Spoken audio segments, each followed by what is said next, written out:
hostel, and as we were walking to our bus station, line number 5, we got tricked into thinking that there were no buses running. So we almost paid 15 euros for a taxi to our bus station to then take another bus. But then Eric and I were unwilling, so we trooped forward, did a little bit of research on Google, figured out the bus schedule, and now we're here waiting. We bought some bread with omelette. The omelette cost 1 dirham, and then the bread individually cost 1 dirham, so here's 4 dirhams for breakfast. We're about an hour and a half in. Nice little break here. Grace has been napping all I'm so over. tired. Yeah, me too. Goodness. Why? I like just barely napped a little bit. So I've been telling Grace before we fly home, she's got to throw these shoes away, because have you ever seen an insole that bad? Look at it. That bad? Jeez. We're here in Casablanca. We managed to nap most, or at least a little bit of second leg. And we came in like 10 minutes late, so pretty much on time. Read some stuff online before we came to Morocco about how some of the stuff may not run out of time, but so far so good. And we'll try to use the bathroom here quickly because we only have so much time in here in Casablanca, and then take the public transportation, the bus, to the big mosque, and then see how much time we have after we get there. But it's gonna be a little bit of a tiring day, but once we get to our hostel in Fez, everything will be okay. That kind of run. We came to Casablanca to see arguably the most important landmark, the Hassan II Mosque. It is the largest of its kind in Africa and the 7th largest in the world. Its minaret, which is decorated very beautifully, is 210 meters tall, or around 60 stories high, and is the 2nd tallest in the world. The mosque was completed in 1993. It's made of handcrafted marble, which gives it that very white design along with the green. It has a retractable roof and can house up to 105,000 worshippers at once. And of course, it's located right here, like basically on, you can pray apparently on the Atlantic Ocean essentially, or over the Atlantic Ocean. And it's just stunning. And fun fact, the top of the minaret has a laser that points towards Mecca. Really cool. So like a lot of the other minarets we've seen so far in Marrakesh, they just have like a metal post that points towards Mecca. This has apparently a beam of some sorts, but we're gonna hang out here. It's super nice by the ocean, and the breeze is just great. We're at a marketplace and we wanted to just buy some bread that the men were making on top of these flat plates. And we weren't sure what it was, and there was a really nice local lady there who told us how much it was, let us try a little bit, and it was very nice. She bought one and then let us try like a tiny piece. And so we tried it. It's thin, it has layers, and it's very soft and chewy. It's almost like similar in texture, like almost like a scallion pancake. Yeah. I didn't quite catch the name, but I think it's called Hassim. But yeah, there's nothing on it. It's just a little bit of oil and salt. But yeah, layers.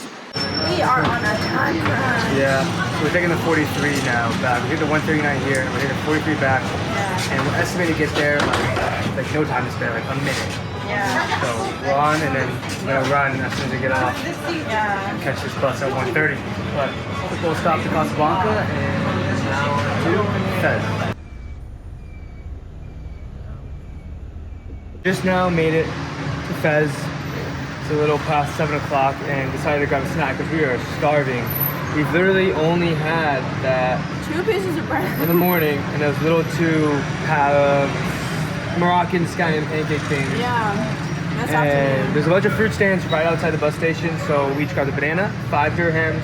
We are in our taxi. It is a not a red petite, Berber taxi, but we got it for 40, which our hostel told us 20 is the going rate. Arrived at our hostel, which is a proper riad, Medina Social Club.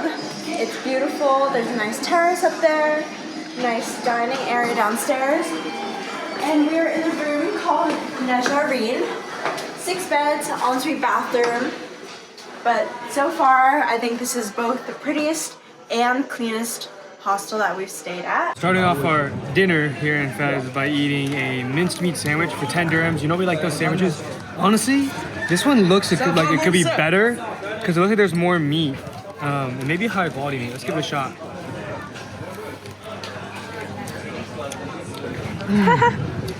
Oh, it's good. Yeah?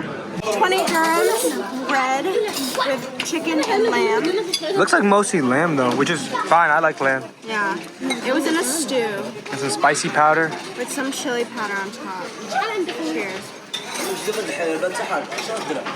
It's tender. Good morning. We're here for breakfast, which is included with our hostel.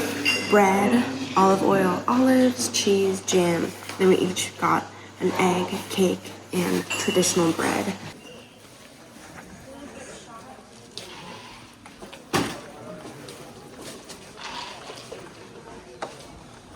Here we are on our first full day at probably the most famous thing that Fez is known for, which is its leather tanneries. And we got a little overlook. It definitely smells, and we'll talk about that in a second. But we got a basic overview of the process. You see these white baths. Those are water and limestone to get the hair off. And then next it goes into a pigeon poop bath. That's basically natural ammonia. They call it caca Chanel to soften it. And then it gets washed in this big moving mixer of some sorts to wash it at the very end.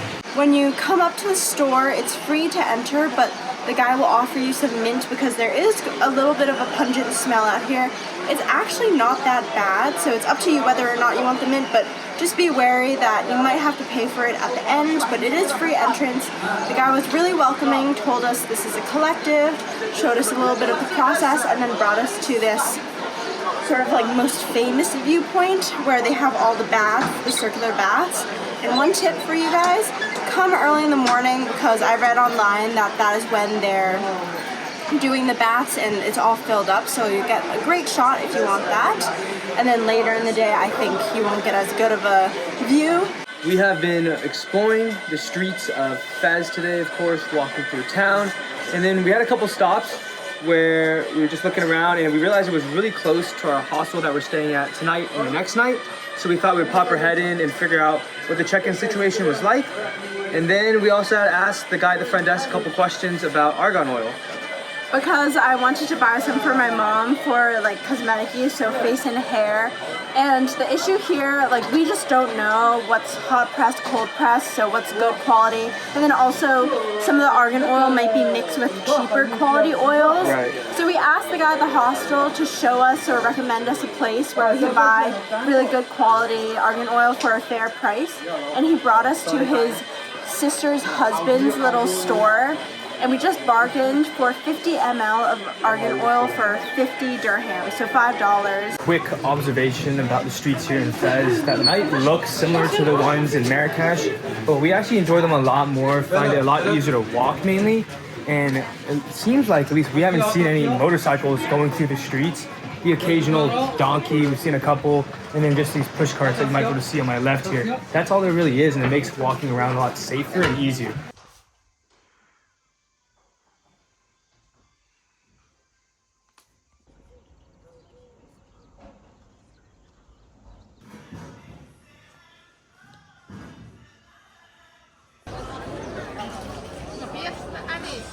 We're back at the same place for lunch that we went for dinner. 20 dirhams for 2 mixed meat sandwiches. And for dessert, another 2 bananas, 5 dirhams. To escape the heat, we decided to spend a couple hours in the Boujalud garden named after the gate to the Old Medina. This garden is situated between Fez El Bali, the Old Medina, and Fez El Hadid, the New Medina. And this garden used to be for royal elites only. It was built by the Sultan in the 19th century, but by 1917 it was open up to the public. It's beautiful here, lots of trees, lots of benches. We heard a little bit of music, and there's also some nice water fountains.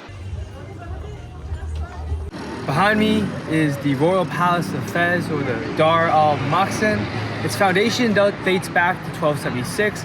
And I think it's interesting that some of the tile work on it looks similar to like the Bahia Palace that we saw in Marrakesh. But as you can see, overall, its main gate which is where we're at right now. It does look very different, notably a lot of gold on the doors. Back at our favorite spot apparently here in Fez for dinner. We're both not super hungry, so just got one of these sandwiches, minced meat, and then we bought ourselves some corn. We went grocery shopping earlier, so let's keep that corn.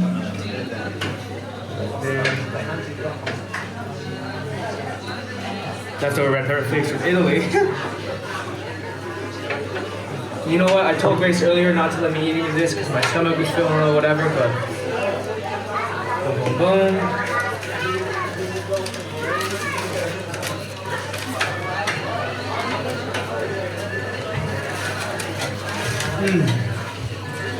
Good morning. We are back at the Fez CTM station. Gonna catch our 8 a.m. train to Chefchaouen for the day. Made it to Chefchaouen! It took 4 hours to get here by bus. We got a quick glimpse or overview of the city as we're coming in through the mountains. Super excited. The weather is fantastic right now. Like what? Low 70s and sunny. The bus ride to and from Fez is like 4 hours. We're only here for a few hours, so basically we're planning on walking up to the Spanish Mosque, which apparently is a big destination here, and you can overlook the city. So it's about a 40-minute walk. We're gonna head on over there, and then along the way we'll probably see some things. But that's the plan.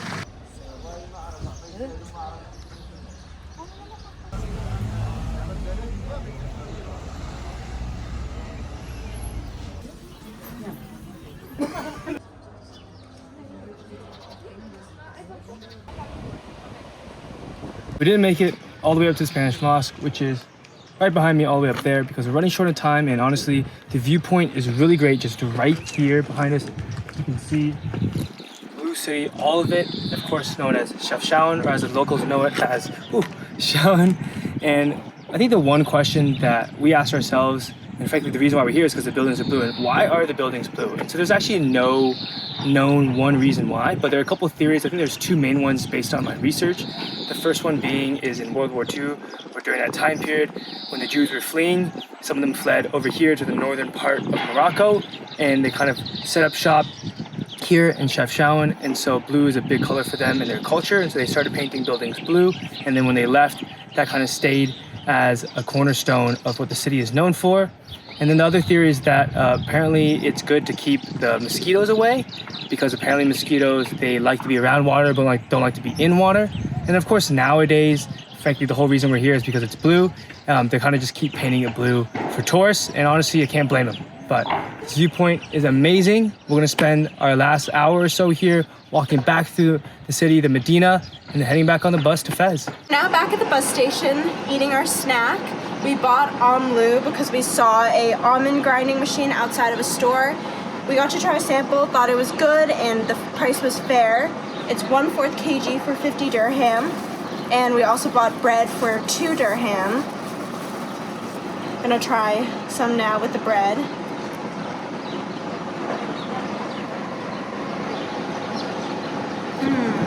It's so good. We're back at our favorite place for dinner, these mixed meat sandwiches. I think we've had 8 or 9 of these while in Fez. But this is our last real meal, I guess, because tomorrow we're gonna be kind of busy as we leave.